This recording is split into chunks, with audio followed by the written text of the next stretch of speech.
Welcome.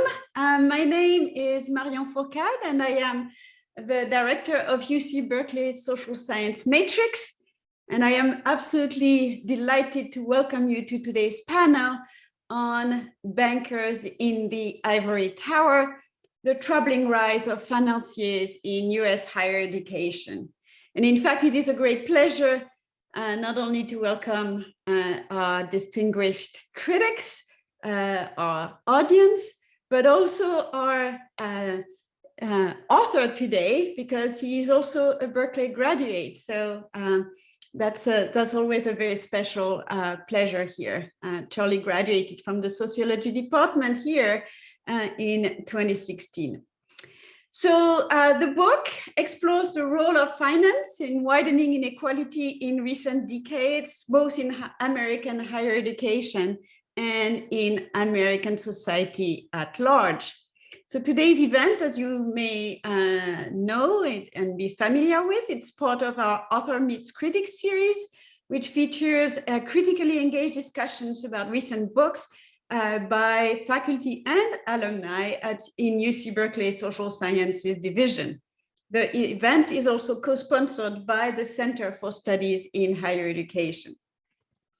Just a few highlights for our upcoming events this semester. On February 24th, we will have our Matrix Distinguished Lecture by Professor Will Davies. He will give a follow-up lecture on his book, Nervous States, Democracy and the Decline of Reason. And the title of the lecture is The Problem of Trust in the Digital Public Sphere.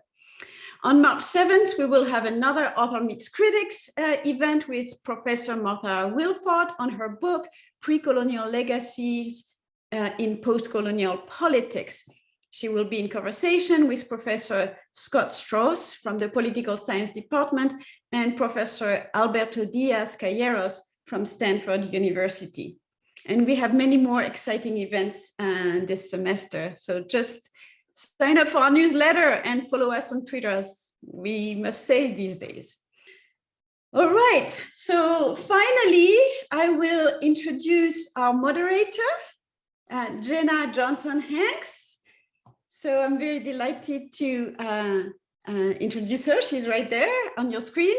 She's the Executive Dean of UC Berkeley's College of Letters and Sciences. She previously served as chair of the Berkeley Division of the Senate and professor of demography and she's professor of demography and sociology.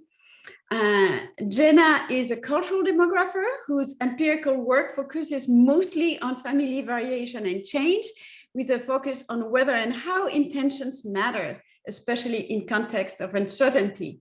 Her first book, Uncertain Honor, explores the relationship between population rates and cultural practices through a study of the transition to motherhood among educated women in southern Cameroon.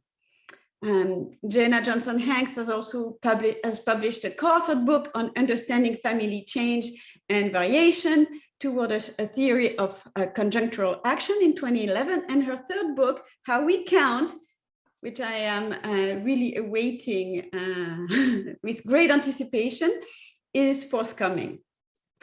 She earned her BA from Berkeley and her MA and PhD from Northwestern, all in anthropology. So without further ado, I turn it over to Jenna, and I thank everybody for being here. Thank you so much, Marion. I want to share, to add to Marion's welcome and thank you for joining us, my own. These talks are just a wonderful opportunity to get to hear some of the most innovative and new creative thinking that is being done in the social sciences today, which is a great opportunity. It's very much in keeping with the core mission of the Social Science Matrix to bring together innovative new work that crosses disciplinary boundaries and that really speaks not only to our concerns within the academy, but to big questions beyond it. And today's book and the commentators on it are people who have contributed in very important ways to those broad conversations. And so I thank you very much for being here and participating in that exciting moment. Our speaker today, Charlie Eaton, is assistant professor of sociology at the University of California, Merced, where he co-founded the Higher Education Race and Economy Lab, the HERE Lab. His work investigates the role of organizations in the interplay between economic elites and disadvantaged social groups. The book we will hear about today, Bankers in the Ivory Tower, The Troubling Rise of Financiers in US Higher Education, was published by the University of Chicago Press. I say was published, is it currently forthcoming? We'll be out in, I think, 2 weeks. You will be able to receive your own physical copy. So in February of 2022. Dr. Eaton's research on the financialization of higher education has been covered widely, including in the New York Times, the Washington Post, Time, Newsweek, among many other outlets. He received his PhD, as Marion mentioned, from the University of California, Berkeley in 2016, and was a postdoctoral scholar in the Graduate School of Education at Stanford University. We also are joined today by two exemplary critics. Jonathan Glater is professor of law here at the University of California, Berkeley in our School of Law. He is a co-author of the 5th edition of the Law and Higher Education, Cases and Materials on Colleges in Court. He's also written extensively for law reviews and higher education opportunities, frequently exploring the implications of rising student indebtedness. He helped establish the Student Loan Law Initiative, a partnership with the Student Borrower Protection Center dedicated to research on student debt. Before entering the legal academy, Professor Glater spent nearly a decade as a reporter for the New York Times, where he wrote on the legal profession, legal education, criminal and civil cases in the news, and higher education finance and student debt. Emmanuel Saez, our other distinguished commentator, is professor of economics and the director of the Center for Equitable Growth here at Berkeley. He received his PhD in economics from MIT in 1999. His research focuses on inequality and tax policy, and jointly with Thomas Piketty, he created the Top Income Share series, which shows the dramatic increase in US inequality since 1980. His 2019 book, The Triumph of Injustice, How the Rich Dodge Taxes and How to Make Them Pay, narrates the demise of US progressive taxation and how to reinvent it in the 21st century. He has received numerous academic awards, including the John Bates Clark Medal of the American Economic Association in 2009, the so-called MacArthur Genius Fellowship in 2010, and an honorary degree from Harvard in 2019. So we're very lucky to have all three of them here today. And with that, I believe I have the privilege of inviting Charlie Eaton to begin the conversation. Thank you so much. Thank you for that generous introduction. And as you heard from Marion and from Jenna, this is a great homecoming for me. And I wish I could be seeing you all in person, but I'm very grateful to the Social Science Matrix and the Center for Studies in Higher Education and their teams for seamlessly moving this online. For those of you who have questions or thoughts that we don't get to today, I hope you'll share them afterwards. You can find me here on Twitter, and you can find my email with a quick Google. And for those of you who are interested in the data I'm sharing today, please stay tuned for the new Higher Education Data Hub website that will launch later this month. The Data Hub is an initiative of our Higher Education Race in the Economy Lab at UC Merced. And if you're struck by the lab's logos or any of my graphs today, it may be because they draw on data visualization styles developed by sociologist W.E.B. Du Bois at the beginning of the 20th century. The Data Hub will provide most of the data and all of the code for what I'll present today, including code for rendering graphs in Du Boisian styles. I will focus today on my book's approach to explaining two new inequalities that I argue are connected. The first new inequality is a resurgence in financier wealth at the top. I illustrate this financier resurgence here with a figure from one of my working papers with Albina Guibotulina. We use the Forbes 400 list to plot the percent of the 400 wealthiest Americans by selected economic sectors in 1989, in 2003, and in 2017. The brown bar for each year shows that the share of America's wealthiest billionaires from finance increased from 12% in 1989 to 25% in 2017, with most of this growth occurring by 2003. The green bar shows that private equity and hedge fund managers account for almost all of this relative growth in financier billionaires. Private equity and hedge fund managers made up 16% of the Forbes 400 in 2017, up from just 5% in 1989. The yellow bar shows that other types of financiers made up just 9% of the Forbes 400 in 2017, not much different from their 7% share in 1989. The second new inequality that I want to explain is the rise of highly unequal student debts. Just 1 in 8 undergraduates had any student debt at all in the 1970s. Many of you probably know that today, a majority of college students leave school with the financial burden of an educational debt. You may also know that there are large class and racial disparities in who borrows and who can afford to repay their debts. What I show in this book that's new is that student loan borrowing is highly unequal across different organizational strata of colleges, and financiers play a major role in these inequalities. I focus on the divergence of 3 higher education strata of student debt.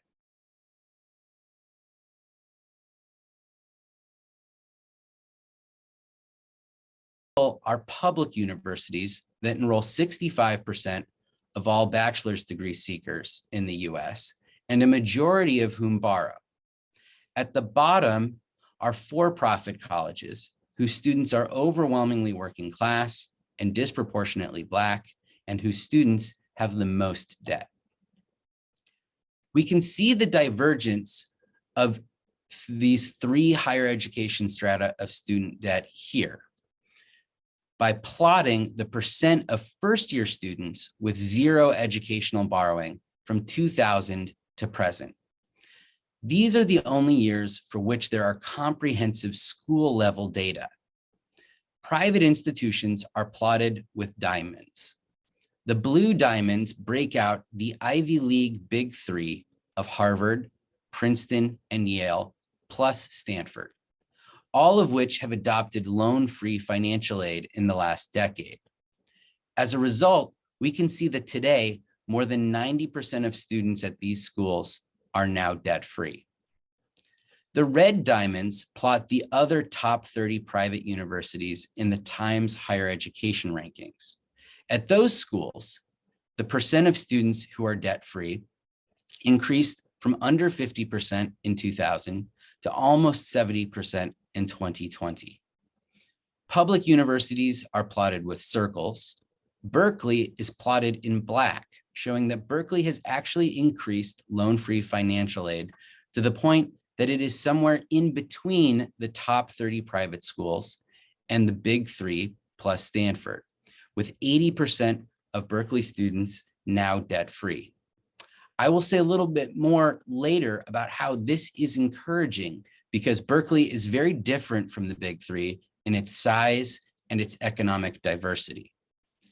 The yellow circles show that less than 40% of students at lower ranked public universities are debt-free. The brown diamonds show that only 20% of students who attend for-profit colleges do so without borrowing. So how did this divergence occur? My answer is that financiers played a big role in each of these strata.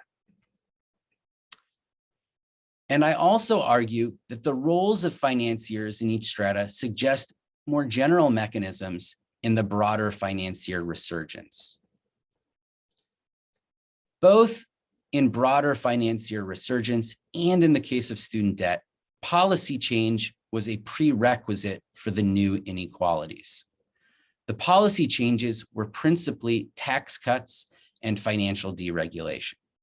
Though regulation for the rich might be a better term for important regulatory changes in both higher education finance and finance in general. Tax cuts and new regulations for the rich allowed financiers to play varied new roles across the three higher education strata. At the top, financiers helped restore elite private universities as the last bastion of debt-free higher education. They did this by partnering with their endowments to exploit tax cuts and financial deregulation. These schools hoarded this endowment boom for their mostly small, privileged, and now debt-free student bodies. At the bottom, financiers took over for-profit colleges en masse to capture public subsidies around federal student loan expansion.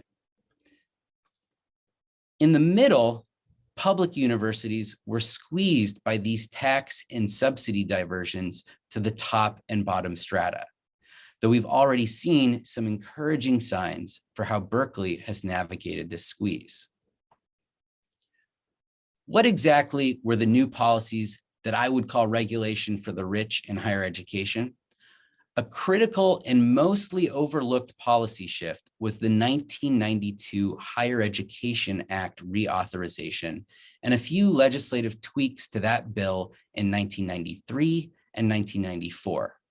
This new regulation for the rich did four things that made possible the new student debt inequalities. First, the act eliminated means tests for federal student loans.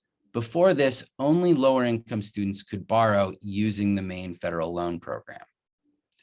Second, the act doubled the cap on how much a student could borrow by the end of their undergraduate studies, from $30,000 to over $70,000 in 2015 constant dollars. Third, the act eliminated the borrowing cap for parent loans. And finally, and this was crucial, the act gave a guarantee subsidy to private lenders to make about half of all federal student loans. Under this guarantee, the Treasury pays private lenders what they were owed if any borrower fails to repay. This regulation effectively guaranteed a profit for private lenders and cost about $6 billion more annually than for the Treasury to just make the loans to students directly. Why did Congress, including Democrats, adopt these policy changes? I think Neil Fligstein might be with us here today. And to quote the title of his new book, the short answer is, the banks did it. The key parts of the act were taken directly from a proposal submitted in congressional hearings by the National Council of Higher Education Loan Programs, whose graduation cap logo is in the upper right here. The loan program had overlapping membership with the Consumer Bankers Association, who were also major players in the lobbying for the bill. Sallie Mae and the predecessors to the big four of consumer banking with logos here were all among the biggest lenders to exploit the new subsidies. Consistent with the tax cut story, colleges ultimately supported the new plan too, but they only did so because tax cuts had reduced per student funding for their preferred funding source of Pell Grants for more than a decade. But this policy shift, was it really what led to the explosion of student debt? In a word, yes. You can see that here. The green line plots total federal student loan borrowing in 2015 constant dollars. The blue line plots federal student loan borrowing per full-time equivalent student enrolled at eligible institutions. This shows that borrowing was flat from the end of the 1970s until 1992 at around $20 billion annually. After the 1992 reform, borrowing then quintupled to almost $120 billion annually at its peak in 2010. But as we saw earlier, borrowing has actually decreased since 2000 to negligible levels at the most elite private institutions. The growth in borrowing since 2000 was principally at for-profit colleges and less resourced public institutions. So let's unpack briefly the role of financiers in these divergences. First, at the top, it's important to note that elite privates have hoarded their endowments for a relatively few socioeconomically advantaged undergrads. As Henry Brady has noted, UC Berkeley in several recent years has enrolled more low-income Pell Grant recipients than the entire Ivy League combined. But how did elite private schools get such large endowments in the first place? Here, the Ivy League social ties of private equity and hedge funds are a big part of the story. Again, tax cuts and new regulations for the rich were important. These policy changes allowed private equity and hedge funds to net much bigger after-tax investment returns. But few have appreciated that elite private universities were the earliest major investors in these new, risky, untested, and ultimately highly profitable funds. Private equity and hedge fund managers also may use private information from their university social ties to find the most lucrative investments and to raise capital. One very prominent and public example involves two Yale alumni, hedge fund billionaire Tom Steyer and the late Yale endowment manager David Swensen. Steyer has said that he learned from a friend at the Yale homecoming football game in the mid-1980s that Swensen was starting to make internal hedge fund investments for the Yale endowment. Steyer then got a meeting with Swensen to ask him to invest in his hedge fund. The New York Times reported on this in a story titled, for Yale's Money Man, A Higher Calling. The story reads, quote, "David told us, I don't see why we would give you any money. You might shut down after a bad year," Mr. Steyer recalled. It was only after Mr. Steyer swore that he wouldn't shut down and that he wouldn't immediately charge Mr. Swensen 20% of his profits and fees that Mr. Swensen gave Mr. Steyer $300 million of Yale's money, end quote. The role of such collegiate social ties persists in investment relationships between endowments and investment managers. One striking indicator of this is that Brown, Columbia, Cornell, Dartmouth, Harvard, Penn, Princeton, and Yale all disclosed in 2013 that they had investments involving at least one member of their university board of trustees. So that's the top. What about the bottom? Well, at the bottom, private equity managers, including managers with capital from endowments, acquired 994 for-profit colleges between 1988 and 2015. They did so to capture tuition revenue from expanded loan programs. It's hard to overstate how important this private equity invasion was in the explosion of enrollment at predatory for-profit colleges that overwhelmingly left students with crushing debts and no economic benefits. This chart illustrates the centrality of private equity by plotting for-profit college enrollments over time by college's type of financial ownership. In brown, we see that enrollments have been relatively flat at around 500,000 students in colleges with what is called privately held ownership. Privately held ownership includes family ownership and typically involves owners who have worked in the field that the school focuses on, like a beautician, a graphic designer, or a medical technologist. These schools have no ownership by outside investors. These are also the schools that private equity investors started buying up by the dozens in the 1990s. Green shows enrollment at schools that were owned by private equity firms. We see that these enrollments start to grow in the late 1990s and reach a peak of around 500,000 in 2010. Just as important, yellow is enrollment at schools that were bought by a private equity firm, but then were taken public in an initial public offering to sell their stock on the stock market. These schools had total enrollments of over 600,000 around their peak in 2010. Red is enrollment at companies that are publicly traded without any prior ownership by private equity. Most of that enrollment is from just one company, the parent company of the University of Phoenix. So in sum, private equity investors oversaw much of the growth in for-profit colleges that sucked up federal student loan and other subsidies. What about the role of financiers, though, in the middle?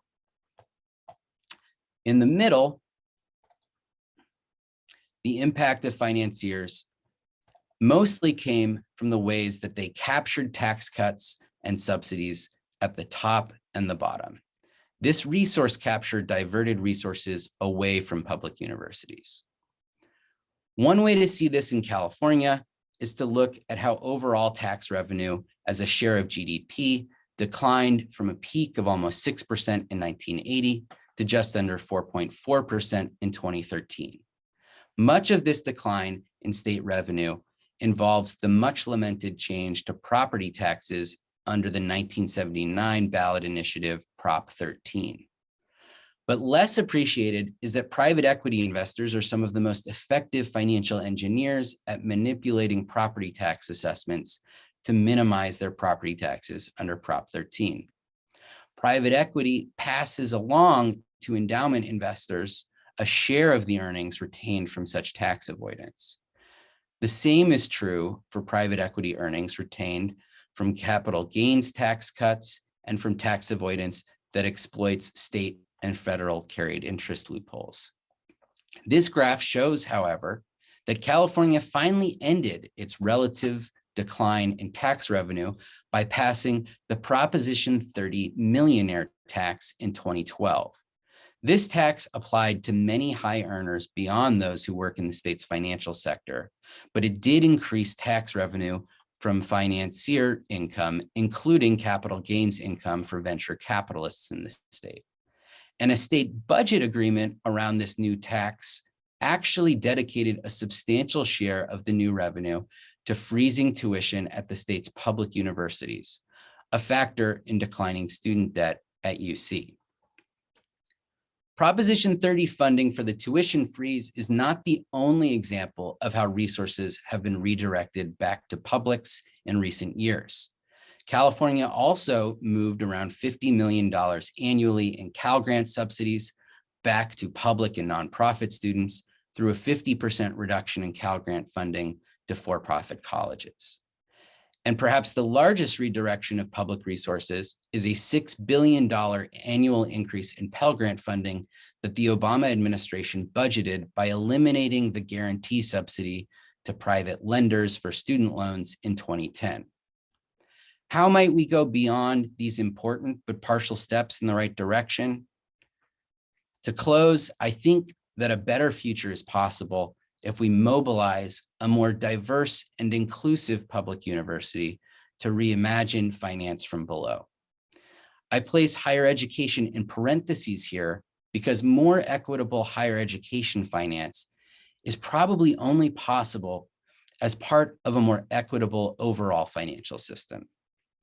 But public universities can play a central role in advancing such change by connecting people from more varied backgrounds than the Ivory Tower bankers who got us here.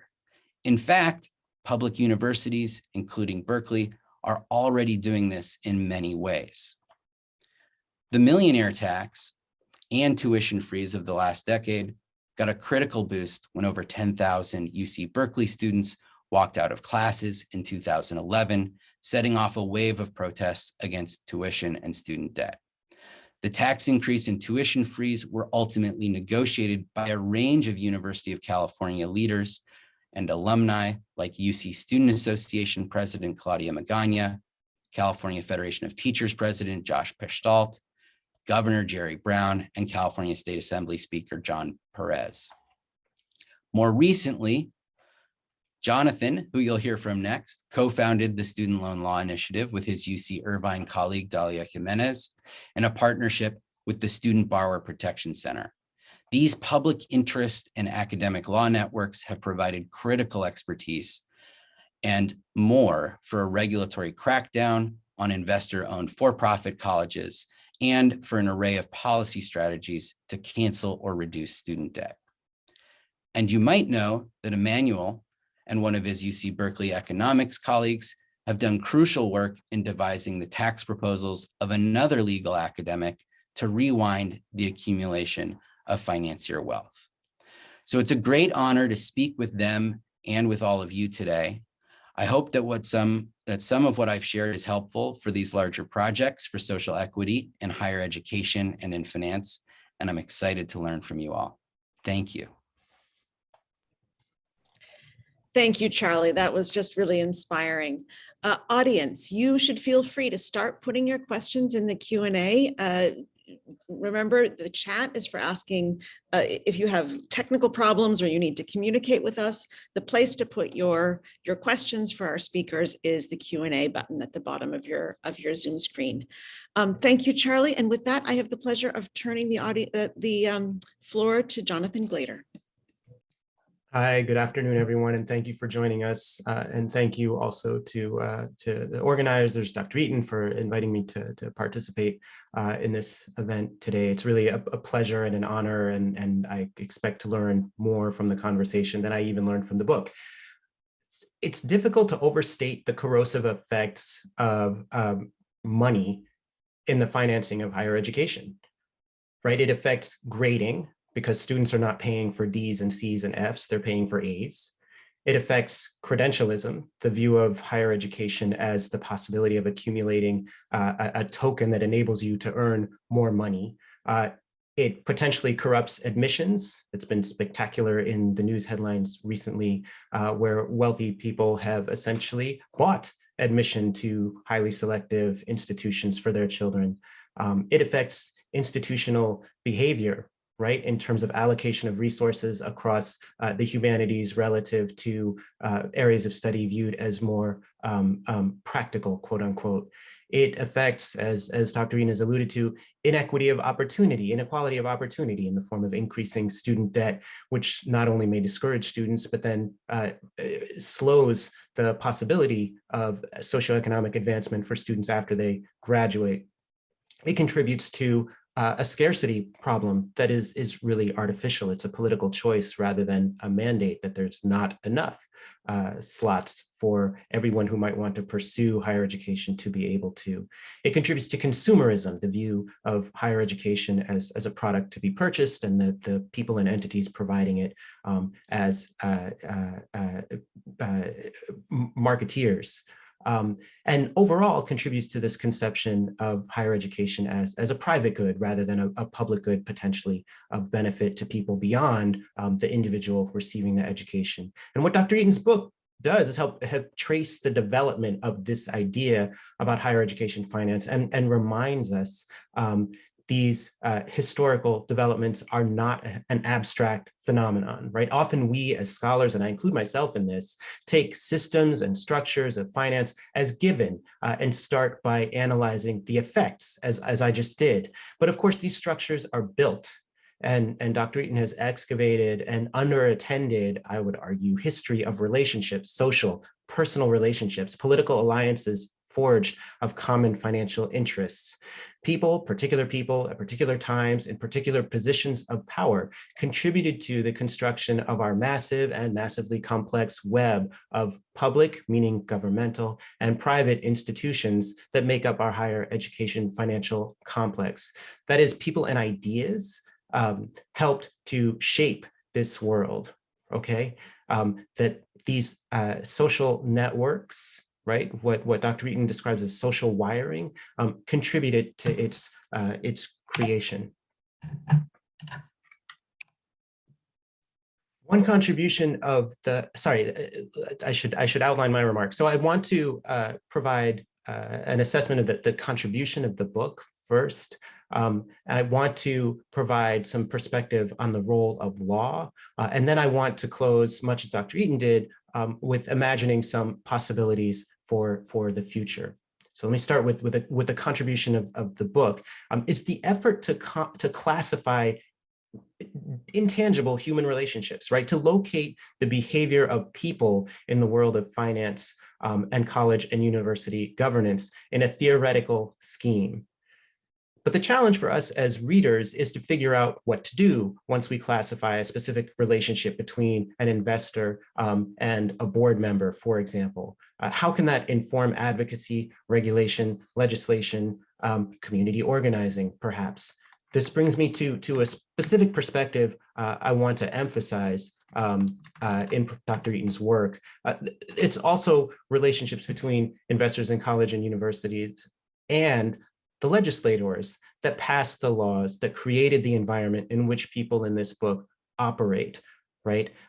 Scholars are starting to explore these relationships as well, the implications of the fact that, again, particular people have worked in the private sector of higher education finance and moved into government regulating the operation of these institutions and entities in higher education finance. We can also look at these relationship networks to pursue different financing methods to promote access, as Dr. Eaton describes towards the end of the book, both in California and in Washington. There is, of course, a response to the critique that I'm providing and that Dr. Eaton provides in the book. If these are rational actors causing harm in pursuit of private gain, simply change the incentives, right? That's kind of an incrementalist response, right? That's a logic that has much wider implications, right? And Dr. Eaton alluded to those in talking about tax reform, for example. But it goes even further to subjects like retirement income security, because we might see, for example, university pension funds investing in the entities that in turn are investing in for-profit education providers, right? Where students are borrowing more and receiving educations that don't necessarily confer upon them the ability to earn enough to repay those debts. Again, this is about the role of law as the embodiment of policy choices that are shaped by deeply held personal ideas. In the book, Dr. Eaton can go very granular on this, right? That again, specific people, specific moments, specific opportunities in response to financial incentives. The investment firm founder who is both on the board of Brown University and investing in a for-profit education provider. So perhaps the root of the ideas that support this system rest on a tolerance of inequality. And Dr. Eaton started his remarks by talking about the role of inequality. And levels of inequality have gone up, and that has gotten considerable media attention. One consequence is higher education opportunity is more difficult for students who have less in the way of financial resources. But I would suggest to you that inequality should be regarded as a symptom and neither solely as cause nor effect of this higher education finance system that we see. A symptom of the working of a broader system, social, financial, ideological, which brings me to my last set of observations. One implication of this story about people, personalities, relationships, and ideas is different people with different ideas can implement changes. That is, Dr. Eaton's narrative implicitly challenges us to ask, and towards the end explicitly challenges us to ask, what if? There's a whole line of Marvel comics out on what if something had happened differently. I think it's a TV series now, I've not seen it, but it's a helpful, to me, way of thinking about alternatives. Can we imagine something else? And of course we can. And one reason we haven't is fear that the alternatives could be worse, right? Leading to adherence to a status quo. One can ask, why is a president who's received more votes than any other in history reluctant to act to address access to higher education so sorely needed to enable the US to confront a plethora of challenges at the dawn of the 21st century? There's worry, right? There's worry.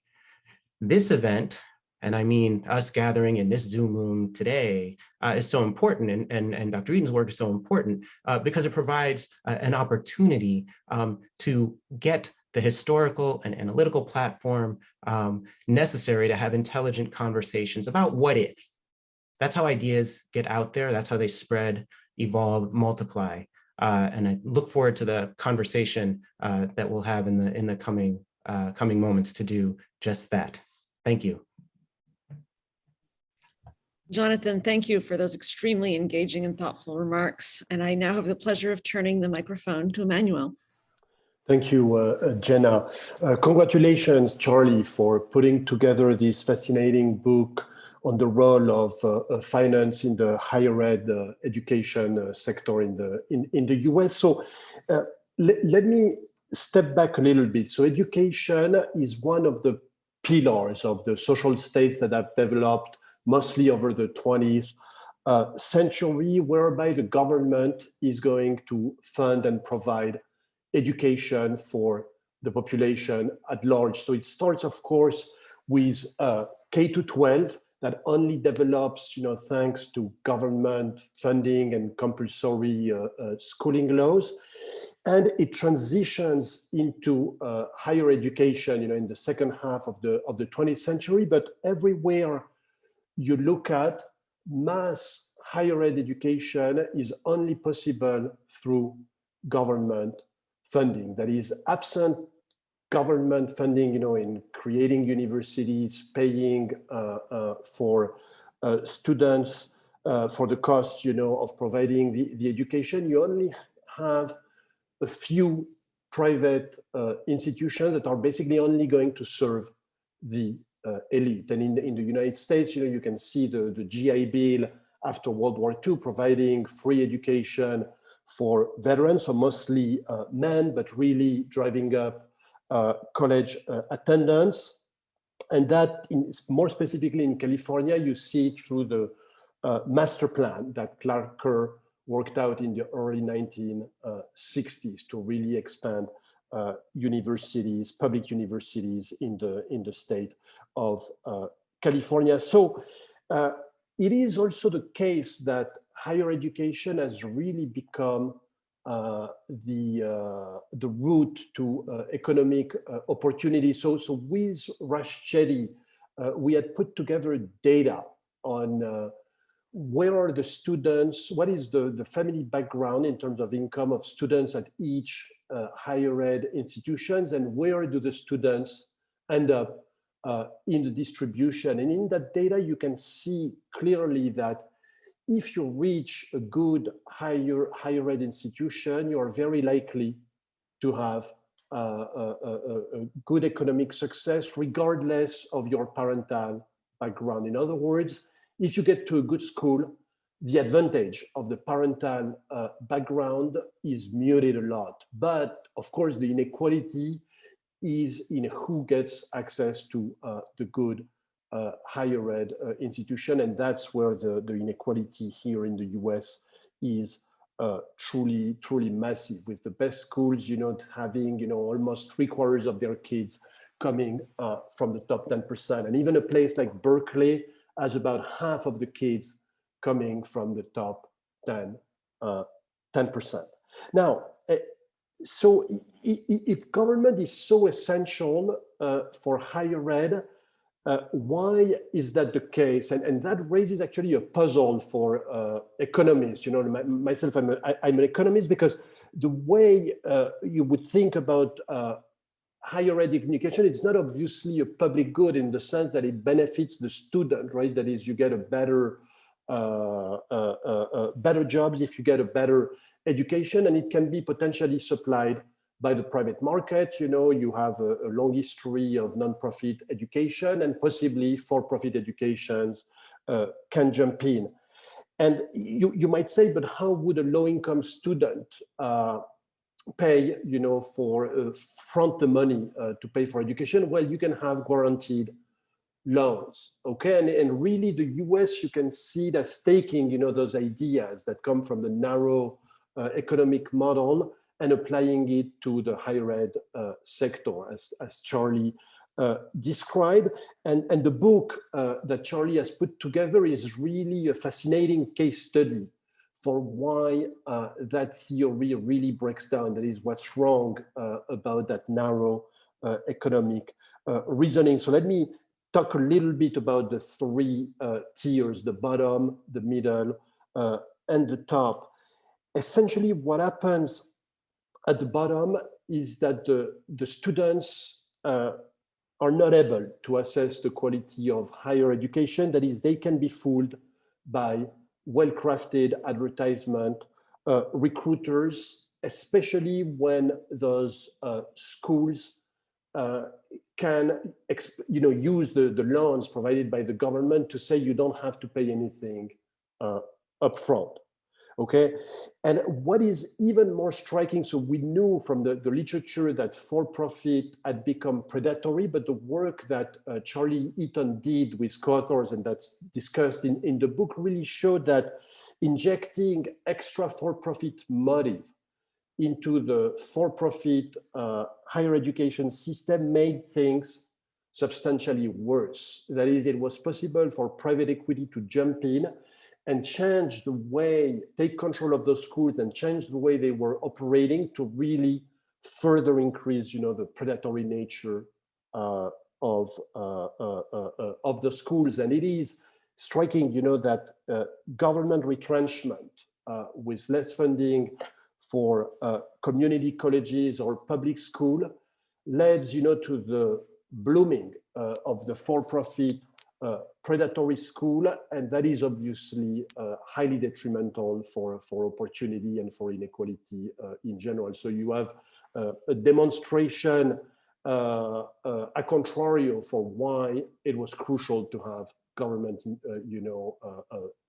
funding and involvement in higher education. So in the middle, it's really government retrenchment leading, to tuition increase and more reliance on debt. And it's essentially looking like a soft form of privatization. That is, public schools, if they are no longer funded as much by the state, will have to use ways of funding themselves as, say, the private sector. So typically by raising tuition and pushing student debt more aggressively. And student debt, we've seen it, it works in theory. Okay, you can pay for your education and then you'll repay later with the good job you'll get thanks to your education. It doesn't work in practice, at least for a substantial fraction of borrowers who somehow don't manage, to complete their degree, don't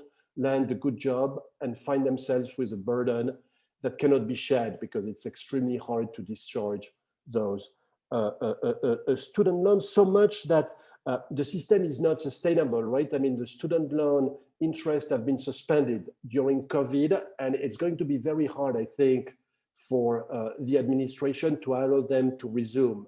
So bad was the situation. So I remember a couple of years ago, Charlie told me, hey, here is a letter we're doing, to cancel entirely student debt. And at that time, reacting like an economist, I say, you can't really cancel all the student debt, right? Because how would the loan structure then work again if you repudiate, the debt like the Soviets did in 1917, with government debt. And the more I think about it, the more I realize that the student loans have to be rethought, and there will be at some point something like a repudiation, for a very large fraction of them, and another system. And this book really makes you think hard about that. So on the top, I wanted to say just a few things. So we've seen an enormous increase indeed in endowments earned by the top universities, Harvard, Yale, that have, tens of billions in endowments. And one thing about those nonprofit institutions, you have a lot of data about them, so you can see how they made their endowments, how the endowments increased. And it is a case study that's featured prominently also in Piketty's famous book. The bigger you are, the higher the rate of returns you manage to get. So somehow the bigger you are, the more you can invest your money, and private equity is the key sector, so that you really take control of firms and can extract a lot more. So the for-profit education sector is one small example, but it's been recurring, throughout the economy. And for university, you know, with high ideals, you know, of providing education, like you can do it in a way where you can wash your hands because you are not seeing exactly, you know, what's being done. And Charlie's work, you know, really puts a crude light, you know, on what's happening in the education sector. So it also makes me understand better the movements of activists, you know, about divesting, you know. So the Harvard kids actually were protesting at Harvard, you know, for divestment against, you know, oil, natural gas companies, you know, companies really bad for climate change. For-profit schools is another example. And if they don't, if universities, you know, are only after profit, then perhaps, you know, another policy tool, as Charlie was mentioning, you know, with Gabriel Zucman, we've been thinking about wealth taxes. It starts, you know, to make sense to think as well about wealth taxes on the private endowments that those nonprofit institutions have accumulated. Thank you.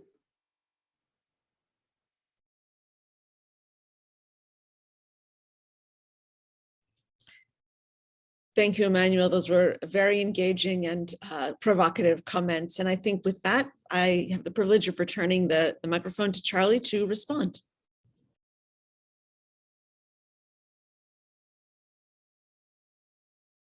Thank you so much. I'll try to have some organization to these responses. These are some great comments that I'd like to connect. You know, one thing I really heard from Jonathan is the importance that I try to take up in the book of talking about the actual people who are involved, the actual relationships. And I might use the opportunity here to talk about some of those actual relationships and how they're very social, and how the private universities or universities in general play a really important role in social relationships in the economy. In the book and in a paper that I have with Albina Guibotelina, we talk about these social relationships as a social circuitry that is parallel to the economy. And the idea here is that the experiences you have in college are very important. They are very definitive to who you are. You form lifelong friendships. You know, many folks have done some great work on this. You forge your identity. And at exclusive universities, you tend to form identities about who is in and who is out. And you let people know that you are in the elite by putting the right college bumper sticker on your car when you graduate, by wearing the right hoodie. And those relationships, those social relationships, are very tight. And our argument is they're very important for the organization of the economy, including this shift in and this accumulation of financial wealth at the top, both for private equity and hedge fund investors and for endowments as their partners. You know, Jonathan mentioned one example that I think is interesting, because he mentioned Jonathan Nelson, who is the founder of Providence Equity Capital. He is an alumnus of Brown University and of Harvard Business School, who worked for an investment bank and then left a large investment bank to form his own private equity firm. It's one of the largest private equity firms in the country.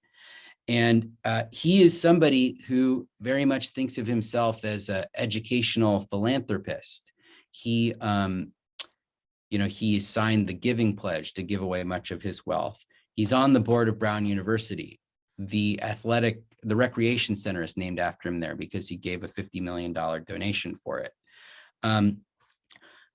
And he's very connected to Brown as part of this tight network of alumni ties. A lot of the people who work at his hedge fund are also Brown or Harvard Business School alumni.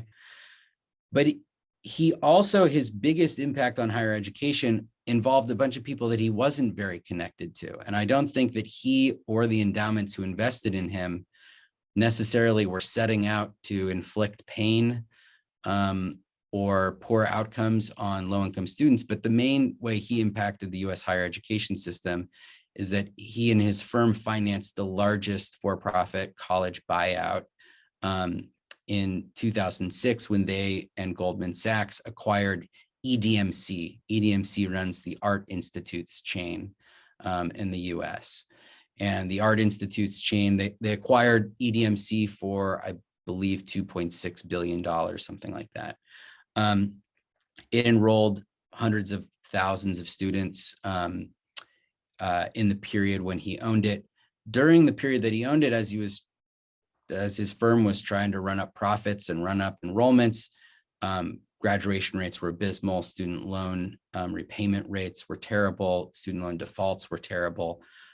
Many of the students, thousands of the students subsequently filed borrower defense fraud complaints to have their debts canceled. One of the students who I talked to, who that happened to, grew up 15 minutes away from Jonathan Nelson in Rhode Island. She never benefited from his philanthropy to Brown or the endowment returns that his firm earned for many endowments. She was connected at this other very impersonal side of what finance did to the for-profit college sector. And there's sort of this interesting way that we have finance as a social circuitry. It's both connecting elites like Tom Steyer and David Swenson intimately. It's connecting people like Jonathan Nelson and other Brown trustees intimately, but it's also connecting the universities with endowments in a very impersonal way to for-profit college students whose firms were acquired by the same private equity firms that work for some endowments.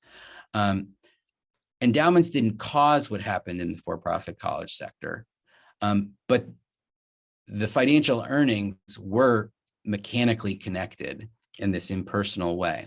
And so that kind of gets at what Emmanuel was saying about these divestment movements. There's this concern among student activists at some of the elite universities that their endowments are, via private equity and hedge funds, are connected to these larger processes of economic extraction and inequality in the economy. And the university in some way is passively connected to that via these financiers as social connectors. So those are a couple of things that I was struck by that they said that I wanted to expand on. And I think the only other thing I would expand a little bit on is that on the flip side, I'll say a little bit more about what Jonathan was saying, that public universities connect people from much more diverse economic backgrounds than the elite private institutions. Emmanuel's right that Berkeley is a little bit of a gray area. And in some ways, there has been some troubling movement in the wrong direction in the economic diversity of the Berkeley student body in the last 10 years, but there's been some pretty concerted effort, and Berkeley does remain much more economically diverse than your average Ivy League school. But because it's connecting both more diverse people and just more people, the public university system with 65% of all bachelor's degree seekers, it is much, much larger than our elite private universities. It connects larger swaths of society from more diverse backgrounds. When you get people from diverse backgrounds together and they try to reconcile their different experience and ideas, that's where creativity comes from. If you talk to cognitive scientists and social psychologists, and so public universities can be really important engines for thinking of alternatives for how do we finance and how do we organize our higher education system. And we've seen that some in the kind of protests we talked about at UC Berkeley and some of these policy changes in California. But also, as both Emmanuel and Jonathan mentioned, there is a lot of flux currently in the state of federal higher education financing policy. It appears that with the Democrats' razor-thin majority in the Senate, that some of the higher hopes for expanding funding by, for example, doubling the Pell Grant, which would be a major policy change, some of that appeared really within reach at the end of last year. That hope seems to have evaporated. People are continuing to grapple with the fact that we have large classes of student loan borrowers who number in the millions who are just not able to repay their debts. And the way student loan administration works currently, it's very hard to deliver targeted relief for those students. And so we've got this grappling with whose debts should be canceled, how automatic can we make that, how can we provide relief to folks? And as Emmanuel mentioned, I've been more on the side of we should cancel debts broadly because it can be done by executive order by the president. It's more likely to reach the people who need it. If we're not able to pass a $2 trillion social spending bill, perhaps we've got some more budgetary comfort to cancel student debts, which is something the cost of which would be spread over a long period of time. And it would provide substantial relief, particularly to Black borrowers who, the first kind of revelation came in around 2015 and 2017, when folks showed that the average Black borrower, 12 years after they start school, still owes 113% of their original student debt. Meaning they owe more. How is it that they can owe more after school? Well, it's because 12 years later, it's because they can't even afford the interest on the loan. And so they have compound interest on the loan that adds to their balance, and they just remain unable to pay. I heard somebody cite a recent study saying that actually 20 years, it's pretty much still the same picture.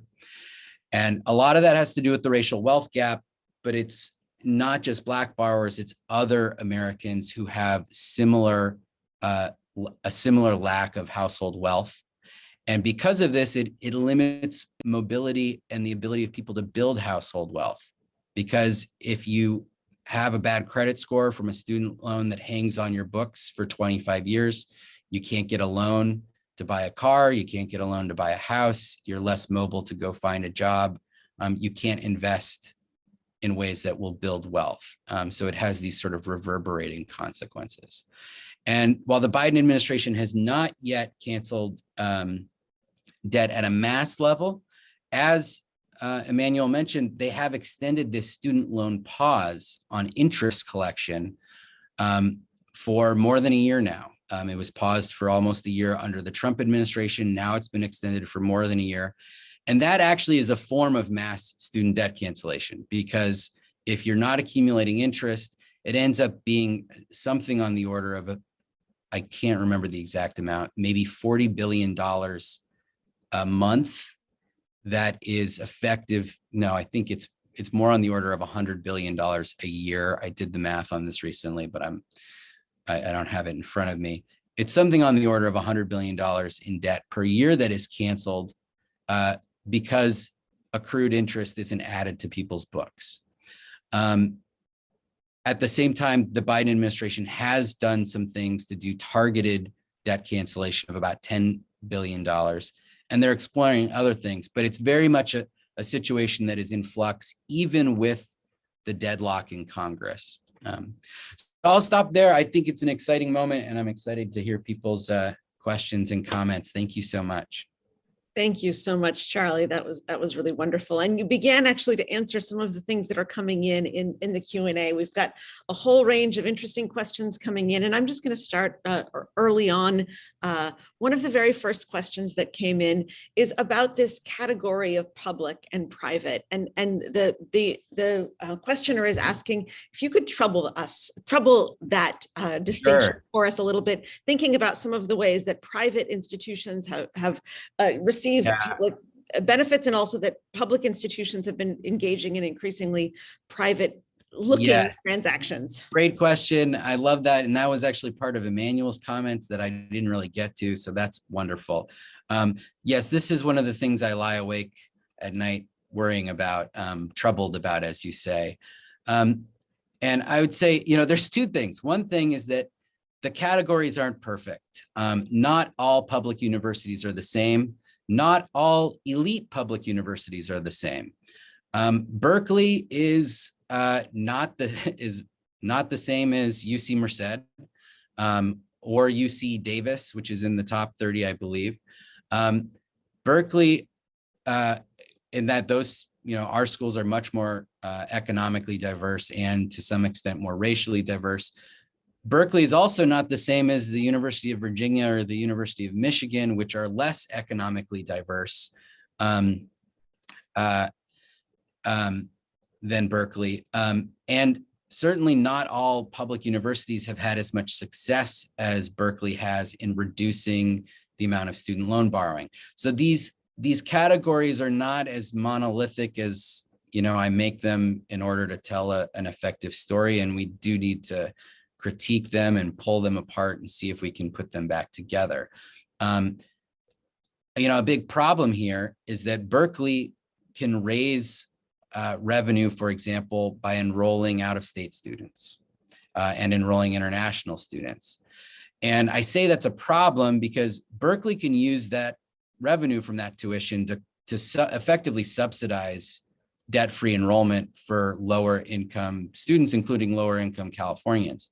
But UC Merced cannot do that. We don't have the market power to attract people to do that. So unless Berkeley also shares some of that revenue with UC Merced, or more importantly, with the California State University system, which also receives less funding per student from the state, then we can't have as much equity in the public university system as a whole. So inequalities within the public university system are something that I worry a lot about. And I think that we can do a lot more about, and that actually in some ways it's more important to do more for equity in the public university system than to obsess too much about the privates, because we enroll most of the students.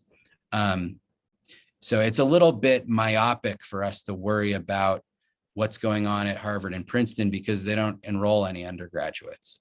Most Americans go to a public university. The second part of this, though, is like, what about then? So there's these revenue pressures on public universities. Are they acting more like for-profit institutions themselves? Are they becoming privatized?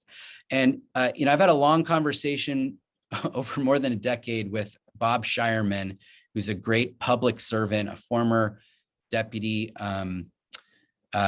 secretary for the Department of Higher Education, who says, public universities are really different because their governing boards are appointed by governors or legislators, or they're directly elected. Even voters elect the governing boards in Michigan and Wisconsin, for example. They're different because of who's in control, even if the revenue is coming from a different place. And I said, oh, that's a pretty good argument. And I think actually, if you look at it in the book, public universities do behave a lot differently, even though they can use the same student loan programs, they behave a lot differently than for-profit colleges. Now, both Bob and I, in the last 3 years, have gotten real worried about one particular caveat to this, and that is online degree programs. Because public universities, including some University of California campuses, have started these large online degree programs. And what they do actually is they subcontract running the online degree program to, in some cases, the same private equity owned companies that ran into massive fraud problems and engaged in very predatory practices in the for-profit college sector. So the Arizona State University, which has a graduation rate that is ranged between, I think, 3% and 15% for its students. It's the most heralded online degree program. It's been a disaster for the students that it's enrolled in full-time degree programs. University of Maryland has been a disaster. I'm very worried about those programs. But I will also say, on a positive note, there is some very good stuff afoot by folks in the Department of Education to tighten up the regulations on those programs so that they can exploit some loopholes that let them do what they're doing right now with these for-profit subcontractors. And those things involve the same network of public university folks and academic law folks and civic organizations that I think is so important. Thank you, Charlie, for that very, clearly that's a question that you've thought deeply and long about before I asked it to you. So thank you for that. Yeah, and I hope everybody here who's in the UC system, when you're thinking about whether we should start an online degree program on our campus or in our department, think about who will actually run it, who will do the recruitment, who will run the program, who will be recruited, because these programs, they tend to end up enrolling very different students on very different terms than we do when we teach online during COVID.